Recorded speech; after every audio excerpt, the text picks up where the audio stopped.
좌우옆 분과 인사 나눕니다. 새해는 기쁘고 즐겁고 행복한 가정이 되십시다 라고 인사합시다. 주일이 명절이 이제 끼다 보니까 이번 주일날에는 구역 예배 정도 드리겠다라고 생각했는데 아이들 고향들 안 가셨어요? 예배 드리고 가시려고 하나님이 기뻐하시리라 믿습니다. 또 그거는 아닌 것 같은데,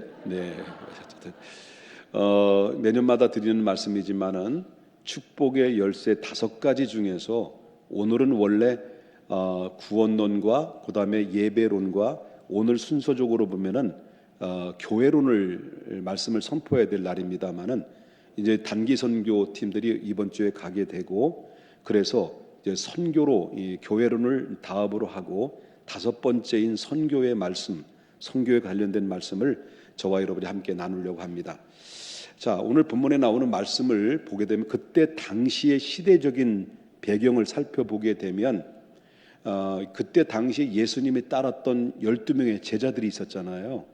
그 12명의 제자들의 나이가 어느 정도였다라고 생각하십니까? 예수님이 따랐던 나이 제자들이 그때 당시는 베드로 이외에는 대부분의 예수님의 제자들은 20대 초중반 정도의 나이였다라고 할 수 있어요.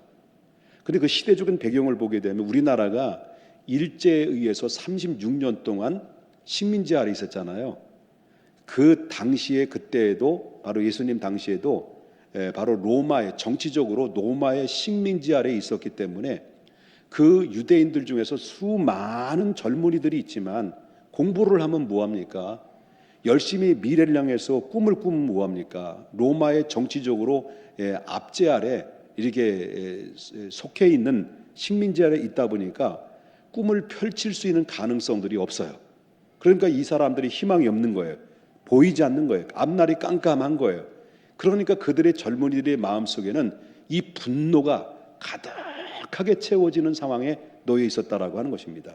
그냥 툭 건드리면 폭발할 만큼 젊은이들이 나라를 빼앗기고 그리고 식민지 아래에서 꿈을 펼치지 못하는 젊은이들의 마음속에는 상처로 얼룩져 있는 가운데서 분노로 가득 찼다라고 할 수 있다라고 하는 것입니다. 그래서 이 수많은 젊은이들뿐만 아니라 그 이스라엘의 모든 민족들이 어서속히 로마로부터 민족을 해방할 메시아가 어서속히 왔으면 좋겠다라고 하는 간절한 바람이 그들에게 있었다라고 하는 것입니다.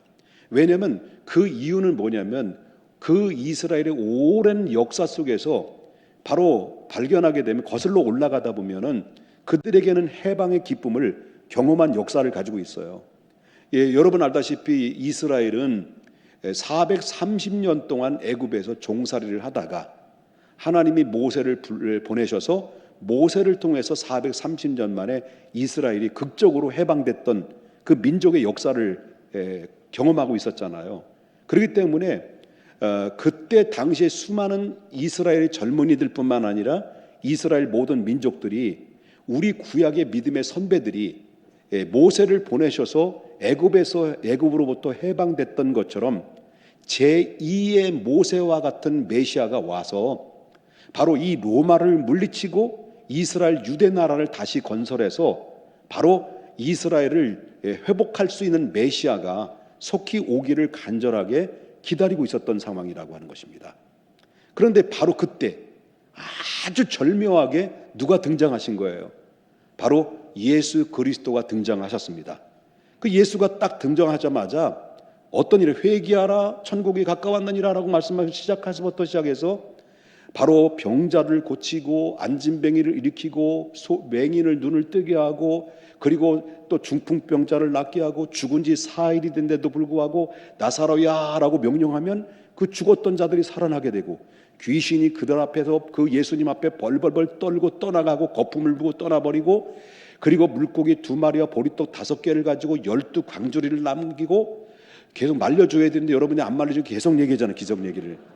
그 밖에 뭐 수많은 기적들을 일으키면서 그래서 여러분 알다시피 로마의 로마의 앞잡이 노릇을 하고 있는 종교 지도자들에게 예수님께서 독서를 베풉니다. 이 독사의 자식들아 라고, 도끼가 이미 너에게 찍히기에 일보 직전에 놓여있다, 심판받을 이 독사들아 라고 예수님께서 신랄하게 막 비판을 하고 막 그러다 보니까 백성들의 민심이 누구에게 쏠리게 되냐면 예수님께 쫙 집중이 되는 거예요. 그리고 예수님은 바로 기적만 일으키는 것이 아니라 가는 곳곳마다 하나님 나라의 말씀을 선포합니다. 그래, 하나님의 말씀, 하나님 나라에 대한 말씀을 선포하니까 수많은 백성들과 예수님을 3년 동안 따라다녔던 제자들이 생각에는 어떤 생각이 있을까요? 이야, 옛날에 우리 구약의 역사 속에서 이스라엘 백성들이 430년 동안 애굽에서 종살이 했을 때 모세를 보내서 모세를 통해서 우리 민족을 해방시켰던 것처럼 이분이 이 예수가 바로 이 로마로부터 해방하실 분이구나라는 것을 모든 백성과 예수님을 따랐던 제자들은 의심할 여지가 없었다는 거예요. 다 예수님에 대해서 이 민족을 구원할 메시아로 생각해 왔다라고 하는 것을 보게 된다라고 하는 거죠. 그런데 말입니다, 예수님이 그렇게 모든 사람들, 백성들로부터 시선이 집중되어 있고 기대가 막 만발한 가운데서 있었을 무렵에 종교 지도자들에 의해서 결국 예수님은 힘없이, 아무런 저항 없이 십자가에 못 박혀 죽게 되죠.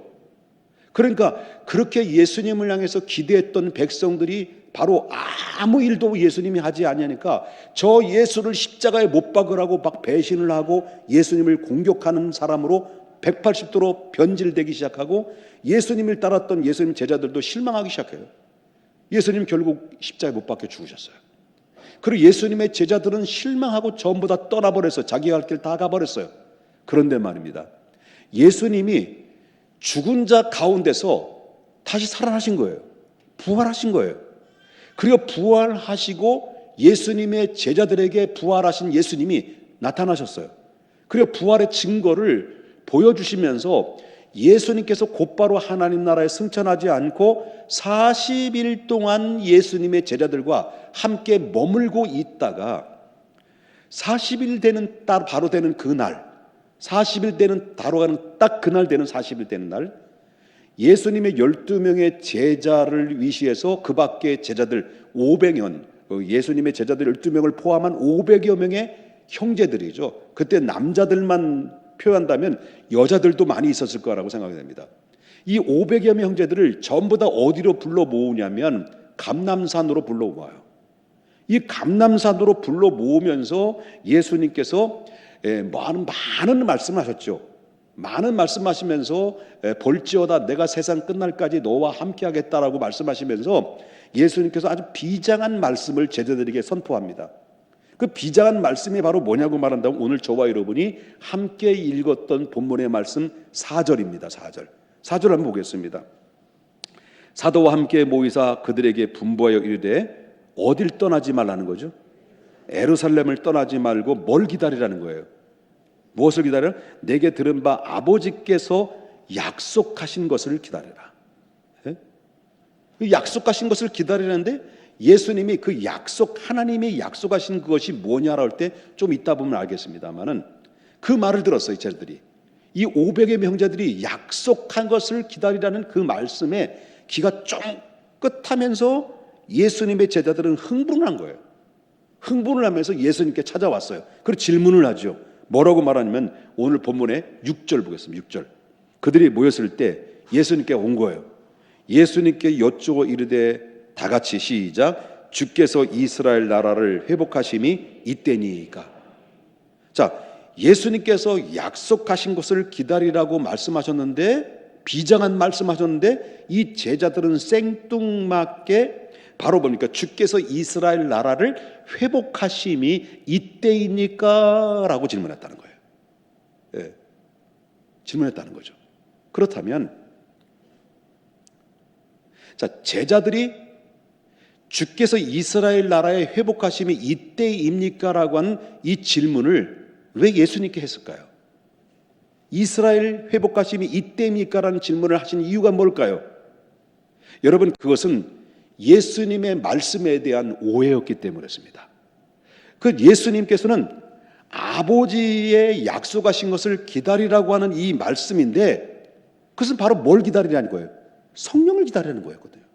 근데 제자들은 그 말씀을 오해해서, 그 말씀을 들으니까, 기다리라고 하니까, 이제 드디어 예수님께서 이 로마를 물리치고 그리고 우리 민족을 해방할 때가 왔구나, 이제 혁명이 일어나겠구나, 이제 우리가 기다리고 있던 그 놀라운 일들이 일어나겠구나.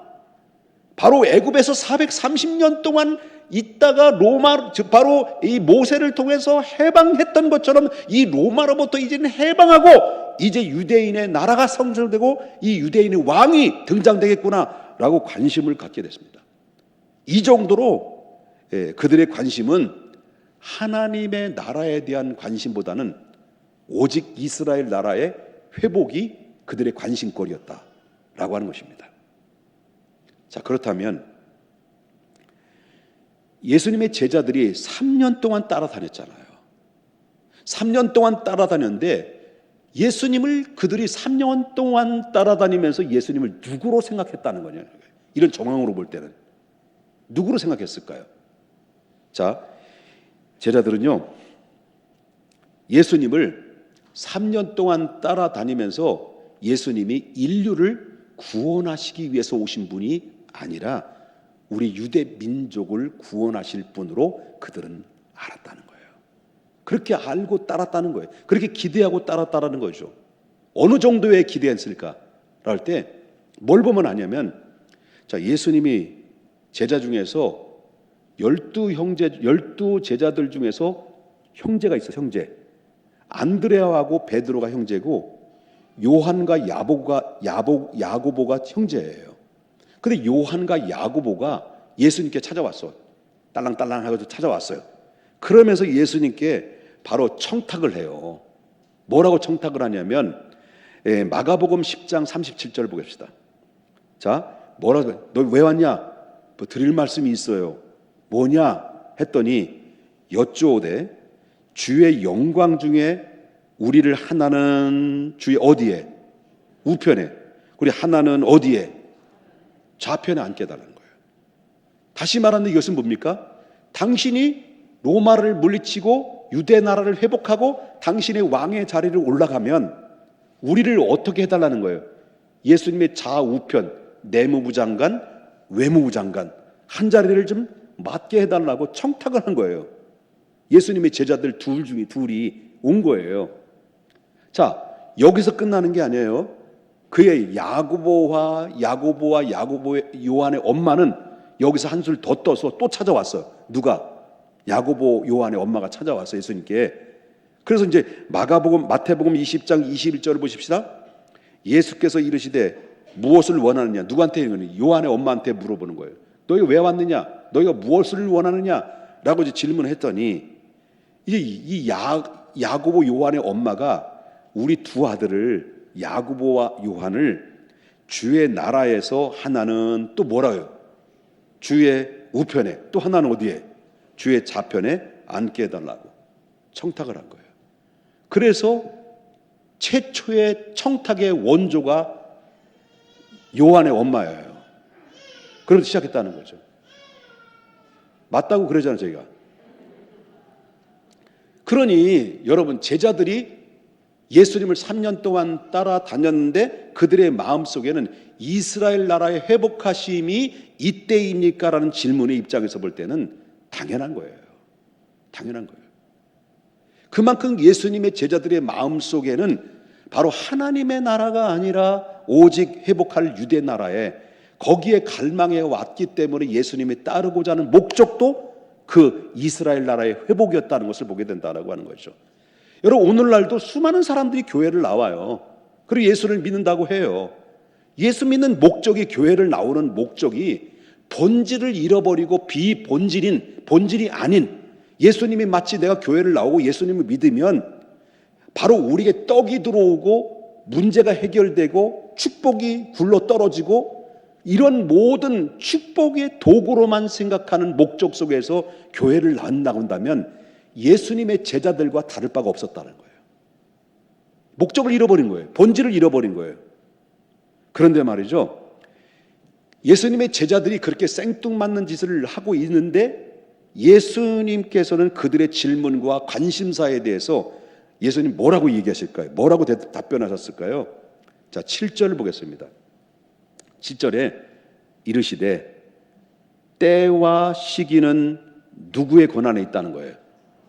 아버지께서 자기의 권한에 두셨으니 너희는 신경 쓰지 마라, 신경 꺼라, 알 바가 아니다, 이렇게 얘기한 거예요.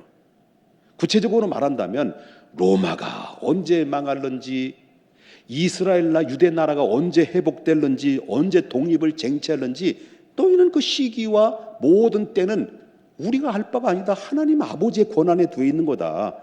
그러니까 쉽게 말해서 너희들은 거기에 신경을 꺼라. 너희는 신경을 써야 될 것이 따로 있다. 따로 있다. 너희들이 신경 써야 될 것이 따로 있다. 거기에 신경 쓸 게 아니고 내가 너희들에게 말하는 것은 신경 써야 될 것은 따로 있다. 따로 있다. 그 얘기를 하고 있는 거예요. 그러면 그것이 뭐냐는 거예요. 너희들 때와 시기는 신경 쓰지 마라.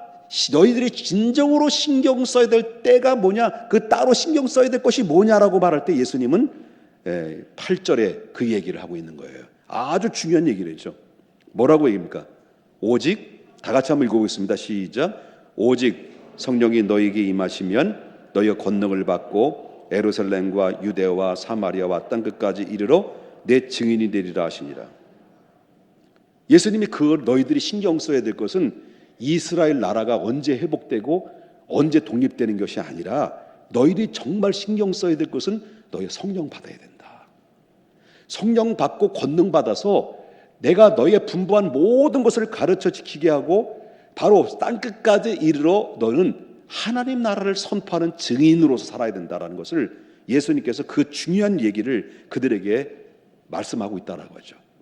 그럼 앞으로 뭘 제자들이 감당해야 될 것이 뭐냐라는 것을 예수님께서 잘못된 방향을 올바르게 제시를 해주셨는데 그것이 바로 성령 받고 땅끝까지 가서 누구 증인 되라는 거예요?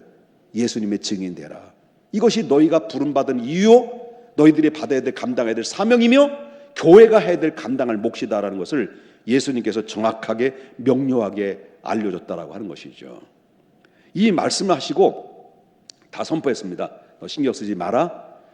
성령을 기다려라. 성령 올 때까지 꼼짝 말고 기다려라. 성령이 임하시면 너희 권능을 받고 예루살렘과 유대와 사마리아와 땅끝까지 이르러 내 증인이 될 것이다 라고 말씀하시고 다 하고 난 다음에 바로 마태복음 28장에 보면 볼지어다 내가 세상 끝날까지 내가 너희와 함께하리라 하고 말씀하시면서 너희는 모든 족속으로 제자를 삼아 아버지와 아들과 성령의 이름으로 세례를 주고 내가 너에게 분부한 모든 것을 가르쳐 지키게 하라. 똑같은 얘기죠. 땅끝까지 내 증인이 되라.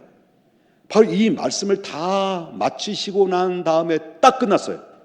그리고 난 다음에 12명의 제자들과 포함한 500여 명의 형제들이 보는 그 현장에서 갑자기 예수님은 공중으로 끌어올라가요. 공중으로 들림받기 시작하면서 공중으로 쫙 올라가면서 구름이 그 예수님을 덮고 예수님은 원래의 보좌의 자리에 다시 복귀를 하죠. 그러면 이 공중에 승천하시는 그 광경들을 목격했던 이 제자들이 벙찐 거예요. 이게 그다음 없어지신 거예요. 그러니까 여기서 넋을 잃고 입을 딱 벌리고 있는 가운데 천사들이 500여 명 형제들에게 딱 나타나셔서 그들에게 뭐라고 말합니까? 너희가 어찌하여 하늘만 쳐다보느냐? 하늘로 올라가신 다시 부활해서 승천하신 예수님은 보좌의 원래 자리에 복귀하셨다가 다시 오실 것이다 라는 이 예수님의 재림을 약속하시면서 바로 천사들이 그 약속의 말씀을 전해주고 있죠. 그리고 난 다음에 그래도 예수님이 부활로 공중으로 싹 끌려 올라가시는데 그들만 달랑 남은 거예요. 500명 그 제자들만 달랑 남은 거예요. 자, 달랑 남아있는데 예수님이 하다가 광경을 목격을 하고 난 다음에 제자들이 그 순간에 무슨 생각을 했을까? 올라가는 때 할 때, 그리고 나서 우리끼리 모였단 말이에요. 그리고 그들은 무슨 생각을 했을까요? 여러분, 이럴 때, 예수께서 말씀하신 약속은 우리 이스라엘 나라의 회복하심이 아닌 거 아닌가? 이게 뭐지? 우리의 계획은, 우리의 생각은 다르네? 그들이 아마 그 예수님이 두 번에 대한 실망을 가졌을 거예요. 한편으로는 십자가에 못 박혀 죽으신 거하고, 또 한편으로는 이스라엘 나라를 회복할 때가 그때인 줄 알았는데 또 아니고 예수님이 없어진 거예요. 그러니까 이게 뭐지? 멘붕이 온 거죠. 멘붕이 왔어요. 그 제자들은 그 상황을 파악하지 못하고 어리둥절한 상태 속에서 있다 보니까 500여 명의 형제들 중에서 380명은 그냥 실망해야죠. 그러면 그렇지. 그래가지고 380명은 전부 다 집으로 자기 갈 길 다 가버리고 달랑 몇 명만 남았냐면 120명만 남은 거예요. 이 120명 제자들이, 그 남아있는 제자들은 예수님의 말씀대로 어디로 내려갑니까? 에루살렘으로 집결해요. 그리고 마가의 다락방이라는 곳에 집결했는데, 여러분 알다시피 사도행전 2장 1절에 보면 오순절이 됐어요. 그들이 120명 분들이 다 같이 한 곳에 모인 거예요. 그러면 그런 생각을 해요. 그러면 예수님이 모이라고 해서 기다리라고 해서 120명이 말씀 따라서 마가 다락방에 모였는데 왜 모였을까? 그런 생각이 드는 거예요. 왜 모였을까? 집결한 이유가 뭘까? 물론 기도도 했고 물론 그렇게 했겠지만 예루살렘을 떠나지 말고 약속을 기다리라는 이 말씀에 대해서 아직도 그들은 미련을 끊지 않고, 그러니까 그때 다시 오셔서 이번에만큼은 다시 오신다고 그랬으니까 이번에만큼은 확실한 혁명을 일으켜서 유대 나라를 회복하고 유대인의 왕을 서게 될 것이 아닌가라는 기대감을 가지고 예수님의 제자들 중에 120명의 제자들은 또다시 거기서 모였지 않았느냐라는 생각이 드는 거죠. 여기까지 이해되셨습니까? 자, 그때까지 예수님의 제자들은 예루살렘을 떠나지 않고 약속하신 것을 기다리라고 하시는 말씀을 제대로 깨닫지 못하고 그저 지금도 미련을 끊지 않고 민족을 구원하실 분으로 혹시라도 또 오시지 않겠느라는 기대감을 가지고 모였을는지 모릅니다. 그런데 그렇다면 이렇게 제자들이 본질을 잃어버리고 예수께서 정치적인 메시아가 아니라 정말 하나님께서 오래전부터 구약에서 언급한 바와 같이 이스라엘을 통하여 예수님이 오시고 이스라엘을 통해서 오신 그 예수님을 통하여 모든 인류를 구원하실 인류의 구원자라는 것을 예수님의 제자들은 언제부터 깨닫기 시작했을까요? 언제부터 그들은 180도로 심정이 변화됐을까요? 그것은 바로 뭐냐면 오순절 120명들이 모였을 때 그들은 생각이 엉뚱한데 가 있었는지 모릅니다. 그런데 그들의 엉뚱한 생각들을 바로 완전히 압도하고 완전히 180도로 바꾸는 사건이 터지기 시작했어요. 이게 바로 120명 문도들이 모였을 때 어떤 일이 벌어지냐, 사도행전 2장 2절부터 4절까지 나오는 말씀 보십시다. 자, 모였어요. 120명 분들이. 지금도 오시겠지, 약속하신 주님 오시겠지, 혹시 민족의 다시 유대 나라를 회복하실 그 예수님 오시겠지 라고 기대하는 가운데 그들의 생각 밖에 하늘에서 갑자기 급하고 강한 바람처럼 슈 하면서 불어보면서, 그래서 그들의 눈이 딱 열렸는데 불이 혀같이 갈라지면서 각 사람 한 사람마다 그의 불이 떨어지기 시작한 거예요. 불이 떨어지면서 바로 2장 4절에 보니까 그들이 다 성령의 충만함을 받고 성령이 말하게 하심을 따라 다른 언어를 말하기 시작했다. 이거는 바로 뭐냐면 그들이 원하는 것이 아니라 일방적으로 하나님이 주권적으로 120명 문도를 그 세력에 모였을 때 임한 거예요. 여러분들도 우리가 노력해서 우리가 힘쓰고 애써서 구원받은 것이 아니라 그 은혜로 말미암아 믿음으로 구원을 얻었나니 행위에서 얻은 것이 아니라 하나님이 주신 선물인 것처럼 성령의 역사도 하나님이 주권적으로 강권적으로 예수님이 120명 문도들에게 임한 거예요. 그랬을 때 예수님의 제자들은 성령의 충만을 받았어요. 막 박원이 터지고 막 불이 떨어지니까 막 이리 굴리고 저리 굴리고 막 난리가 났겠잖아요. 새 방언이 터졌으니까.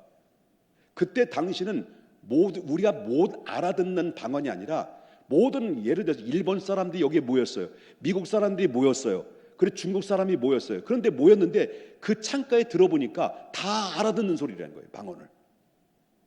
우리는 지금 우리 현대는 못 알아듣는 방언이지만 그때 초대교회는 다 알아듣는 방언이라는 거예요. 그러니까 그 주변에 모였던 가운데 막 소동이 일어나는 거예요. 이게 뭐지? 성령의 역사가 일어나니까, 폭발적으로 일어나니까.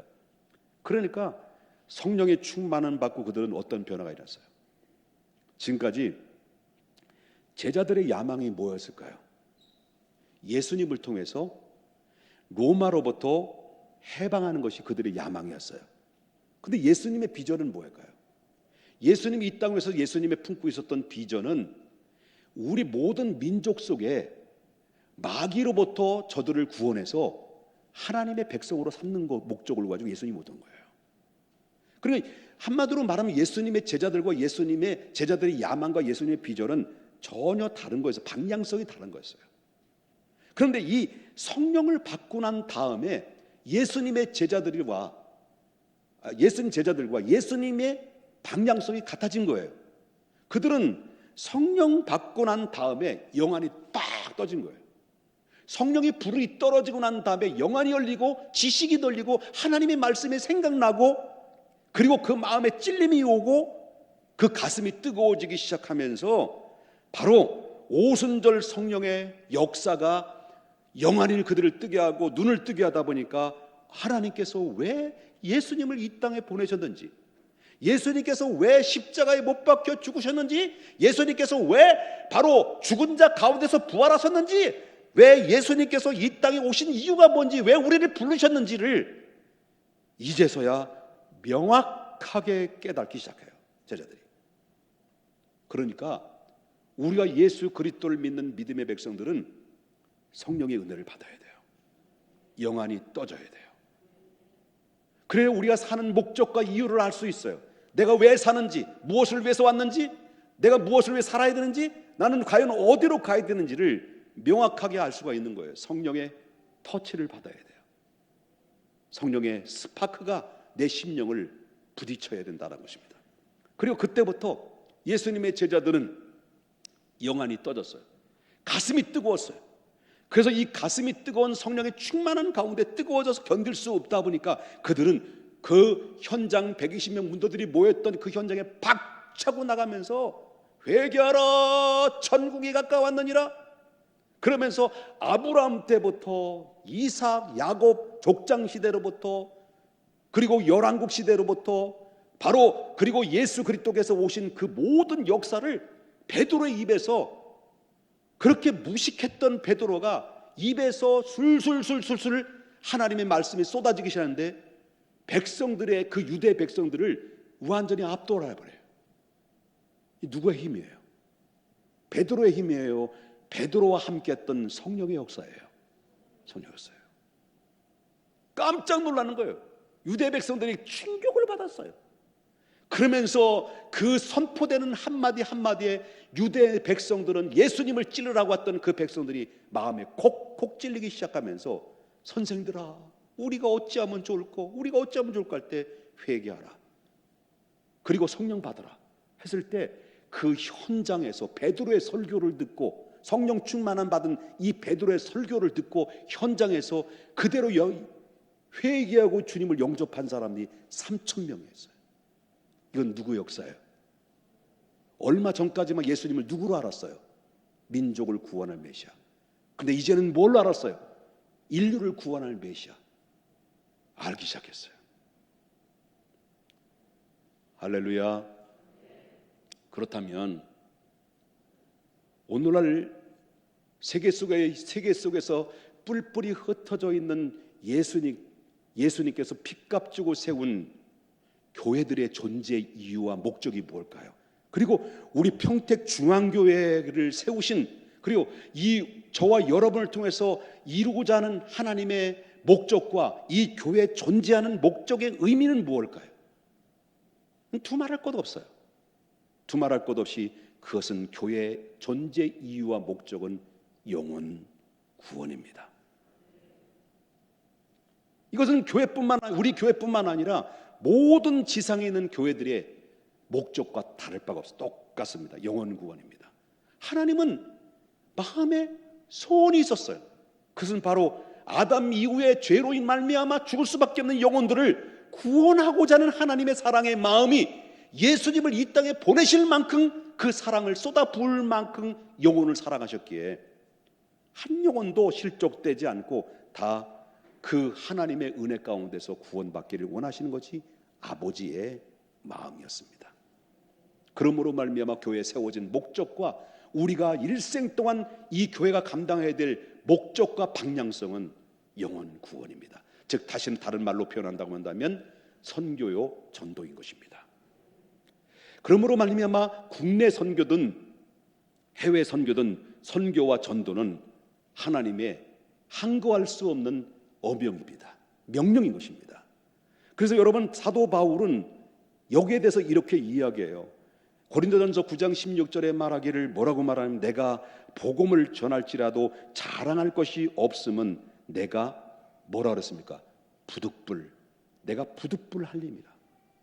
그럼 여기서 부득불이라고 하는 것은 어떤 의미를 가지고 있냐면 부득불이라는 이 단어 속에는요, 이 원문에 보면 아난케라는 말입니다. 아난케라고 하는 의미는 강제라, 강제. 선교와 전도는 항거할 수 없는 강제라는 거예요. 그러니까 남자의 20세 이상이 되면 뭐예요? 동인이 군대 갔다 왔잖아. 해병대. 귀신도 때려잡는 해병대. 대은이도 그 후배잖아. 똑같이 해병대 갔다 왔잖아. 얘들은 이미 겁도 없어. 해병대도 갔다 오고. 내가 원하든 원치 않든 간에 만 20세가 되면 국방에 의해서 부름받아서 군대를 가둬야 돼요. 아무리 가기 싫어도 강제기 때문에 가야 돼. 군대 가야 돼요. 여러분 마찬가지입니다. 우리 영혼 구원하는 일에 있어서는 무조건 강제적이에요. 이게 아난케, 이 부득불이라는 거예요. 그래서 무조건 강제적으로 이 단어가 쓰여진 것이 아난케라는 거예요. 그 아난케는요 선택이 아니라는 거예요. 필수라는 거예요. 여러분 어제 대학을 다 다니셔서 알겠습니다만은 대학을 보게 되면 필수 과목이 있고 선택 과목이 있잖아요. 아무리 필수 과목을 다 이수했다 할지라도 선택 과목을 다 이수했다 할지라도 필수 과목 한 과목만이라도 이수를 안 내면 졸업 못 하는 거예요. 이와 마찬가지로 이 땅에 살아가는 것이 아무리 피곤하고 아무리 바로 먹고 사는 일이 힘들어도 하늘이 무너져도 땅이 꺼져도 우리 교회와 저와 여러분은 바로 뭐냐면 선교와 전도는 선택이 아니라 하나님의 어명인 것입니다. 믿으시면 아멘 하십시다. 바울은 이 사명, 부득불 이 사명을 감당하기 위해서 수없는 죽을 고비를 넘기며 미움과 핍박과 박해 속의 고난을 받아왔어요. 예수님 복음 증거하는 일 때문에. 그런데도 불구하고 사도 바울은 분명한 것은 바로 나를 보내신 목적이 분명하기 때문에 그는 행복한 거예요.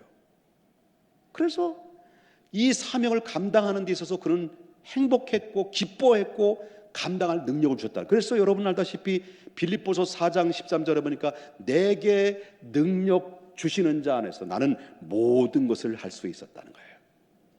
나는 행복한 자다 말이에요. 세상으로 볼 때는 핍박받았고 수없는 미움받았고 고난도 받고 죽을 고비도 넘겼지만은 영혼 구원 받는 일에 있어서 내가 쓰임 받았으니 나는 행복한 자다 말이에요.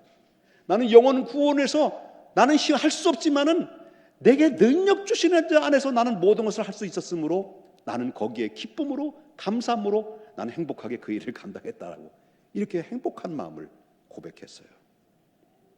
자, 그렇다면 우리는 바울이 아니잖아요. 저와 여러분이 바울이지 아니잖아. 그렇지만 한 가지 똑같은 건 있잖아요. 바울이 받은 성령은 우리도 받은 자들이 아니겠습니까? 바울이 받은 성령은, 우리가 받은 성령은 같은 성령의 하나님이라는 걸 알아야 됩니다.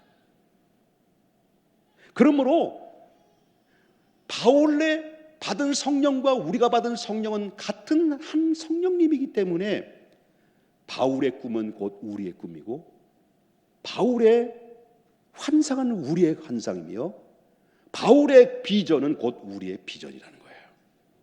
이게 바로 뭐냐면 세계 비전이라는 겁니다.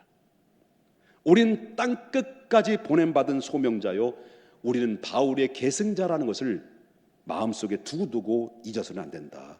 이게 존재하는, 교회의 존재하는 이유요, 우리가 하나님께로부터 부름받은 목적이며 우리가 감당해야 될 사명이라고, 이 사명을 위해서 우리가 부름받았다는 이 사명의식을 우리는 끝까지 들고 가야 된다라고 하는 것입니다. 우린 땅끝까지 보냄받은 자라는 것을 기억해야 됩니다. 그래서 우리는 이 세계 땅끝까지 꿈을 가지고 환상을 가지고 우리는 살아야 된다는 거죠. 어떤 모양이라든지 예수 믿는 사람들은 전부 다 바로 뭡니까? 선교사입니다. 예수 믿지 않는 모든 대상자들은 우리가 선교해야 될 대상자인데, 이 평택을 뛰어넘어, 경기도를 뛰어넘어, 대한민국을 뛰어넘어 전 세계 땅끝까지 예수를 아직도 믿지 않는 그 대상자들은 우리 먼저 부름받은 하나님의 백성들이 전부 다 선교해야 될 대상자라는 것을 마음속에, 마음판에 대새김질을 계속해야 된다라고 하는 것입니다. 아멘입니까? 그래서 우리 교회는 앞으로입니다. 지금도 그렇게 해왔지만 우리 교회는 최전선에서 싸우고 있는 선교사들을 도와야 됩니다. 선교사를 도와야 돼요. 우리 교회에서 파송한 하상일 선교사님을 위시해서 우리 구역마다 25구역인가요? 몇 구역이 모르겠습니다. 24구역이네요. 24구역에서 10만 원씩 여러분 모든 선교 지역에 선택이 돼서 후원하고 있는 모든 후원자들이 그 현장에서는요, 비록 10만 원은 작은 걸로인지 모르지만, 우리 입장에서 볼 때 작게 여기는지 모르지만 10만 원이 그들 현장 속에는 물고기 2마리와 보리떡 5개 주님의 손에 얹어진 겁니다. 거기에 오병이어의 역사는 일어나는 겁니다. 여기에 그래서 우리는 도와야 됩니다. 그래서 최전선에 싸우고 있는 선교사들을 위해서 기도해야 되고, 기도로 도와야 되고, 물질로 도와야 되고, 그래서 그것이 바로 뭐냐면 선교이며, 그래야 할 때 선교는 그 현장이 뭐가 되는 겁니까? 기적이 되는 겁니다. 왜 교회는 선교만 하느냐, 선교만 왜 하느냐 할 때, 이 선교만 왜 하느냐라고 하는 이렇게 질문을 던지는 사람들은 하나님 나하고 맞짱 뜨자 이렇게 하는 것과 똑같은 거예요. 하나님의 마음은, 하나님의 한은, 하나님의 간절한 소원은 땅끝까지 이르러 하나님의 복음의 선포, 이 기쁨의 소식을 전파하여 한 사람도 빠짐없이 그 복음의 기쁨의 소식을 귀에 전달해주고, 예수를 믿게 하고, 아담 이후에 모든 인류가 심판받는 자리에서 다시 그들을 회복시키고 영생을 얻게 하시고자 하는 하나님의 거룩하신 뜻이 담겨져 있는데, 선교에 대해서 반대하고, 선교에서 방해하고, 선교에서 바로 반대표를 던지는 것은 하나님과 맞짱 뜨자는 것과 다를 바가 없다는 거예요. 선교는 기탄 없이 우리는 후원해야 되고, 선교에 대해서 우리는 하나님 미친 듯이 땅끝까지 이르러 주님의 증인되는 일에 우리는 아낌없이 쓰임받는 하나님의 도구가 될 것이며, 우리 단기 선교팀이 한 주간 동안이지만은 앞으로 훗날에 단기 선교팀들이 선교를 다 갔다 오면 여러분 가정마다, 앞으로 장가가도 시집가도 앞으로 가정마다 선교상을 한 가정을 파송시키는 놀라운 축복의, 물질의 축복도 허락하실 줄 저는 믿는 거예요. 이런 역사가 작은 물질과 우리의 기도와 우리 뜨거운 가슴이 선교 현장에 반드시 기적이 일어날 것을 의심하지 않습니다. 이 은혜가 우리 한 마음으로 땅끝까지 이르러 내 증인되라는 이 말씀은 너와 내가 다른 것이다, 네가 받을 사명과 내 사명은 다르다는 것이 아니라 우리는 모두가 똑같은 어명 안한케, 바로 강제, 선택 아니라 필수, 그 앞에 우리 아멘하여 우리 하나님 그 길로 나가는, 하나님이 기뻐하시는 하나님의 백성들이 다 될 수 있기를 주님의 이름으로 축원합니다.